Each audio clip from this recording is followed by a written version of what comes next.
Toen zijn mijn band duidelijk, wij willen je net maar associeerd worden. Met People wine. Hoe leeg wil zinken zijn ze om daar maar voor te gaan. Het is een bijzonder gezicht. Voor waar vanuit de Boppenwei de Westrein binnenkomt. Want minicamping de Zilveren Maan liep het dit weekend wel een werwijnkamp. Ja, dat is eigenlijk wat hobbymatig, maar een ploegje van zo'n wijn nou. En dan is er iemand die bedenkt, nou we kunnen wel een weekend voort. Nou, wie wil er mee? Nou, en dan is er iemand die ziet een camping op. Nou, en dan schalen we hier al wat heen. Ja, het zijn eigenlijk alle verschillende wijn. Wij hebben hem toevallig helemaal zelf gebouwd. Maar dan ben ik echt hier authentieke wijn bij die het helemaal opnieuw gerestaureerd binnen. Eigenlijk hebben we alle wel een verleden maar iets wat aanpast is.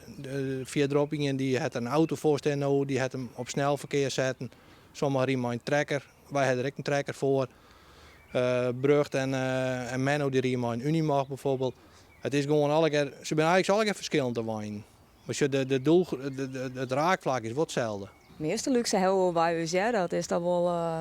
Warm wetter hebben we nog net, maar we hebben kacheltje mooi, we hebben van alles bij ons eigenlijk wel. Ja. En de houtkachels die hebben we jongs aan. Dus het oventje hebben we mooi. Er is stromend wetter. Ja, er is eigenlijk wel van alle gemakken voorzien. Ja, ja, lekker. Ja, je toeren dan zat terug Friesland heen of door Noord-Nederland? Ja, we zijn wel 2 jaar terug, we zijn naar Limburg geweest. En toen hebben we zigzaggend dat we naar boven weer van vakantie weer omkwamen.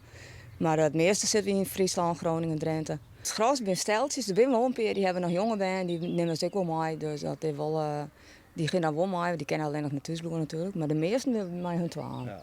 En onze wijn is ook gebouwd voor mij 12. Dus dat de band allemaal wel, en dan moeten ze maar even zien met die les nog gaan. Wij zijn dit is het hier dat wij met de wijn rijden. Wij hebben 4 jaar hier aan het bouwen geweest. Toen wij begonnen, toen zijn mijn band duidelijk, wij willen je net maar associeerd worden. Met people wine. Hoe leeg wil zinken zijn ze om daar maar voor te gaan.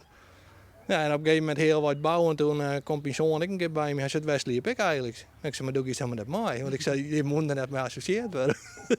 Ja, ik wil graag iets voor mezelf bouwen. Ik ben dan zelf timmerman. Op een gegeven moment dan best altijd bij orde aan de gang. Nou, ik zei, het lijkt me wel leuk om zo'n ding te bouwen. Nou, en dan giest eerst op evenementen, daar heb ik deze meesten al getroffen. Nou, dan giest te spieken, hoe hebben die wijn, hoe zit dit in elkaar. Nou, toen hebben we hem zelf maken. Ja, en wat wij onderschatten is de eerste keer dat wij uit Rieden gingen, dat meesten al de tom omheen doen en zwaaien. Nou, ik denk dat soms u zal kennen, maar dat is puur omdat je maar iets apart riest. Je staan meerdere types, die eerste en dat ben dan Tielse wijn. En ik weet dat die van Menno is helemaal uit geweest. Die is ik helemaal opnieuw gerestaureerd.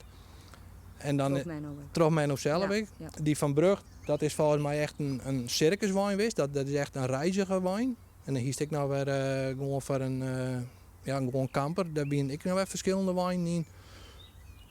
Die van Oene, dat is volgens mij een Erika wijn, maar dat weet ik net 100% zeker. Ja. Maar, en die van Sjas is volgens mij een zelfbouwwijn. Op een gedeeltelijk onderstel. Maar ze zijn eigenlijk wel alle verschillend. Ja. En die van Sieger, dat weet ik, dat is echt een authentieke. Daar zit nog zelfs nog een houten draaiskammel zit er vooronder. Ja. Er zijn al die verschillende iertallen. Ik zie je een jongetje in 38 staan. Ja, klopt, die van Sieger is volgens mij de oudste. Ja. Ja, dat is deze. Dat is deze, ja.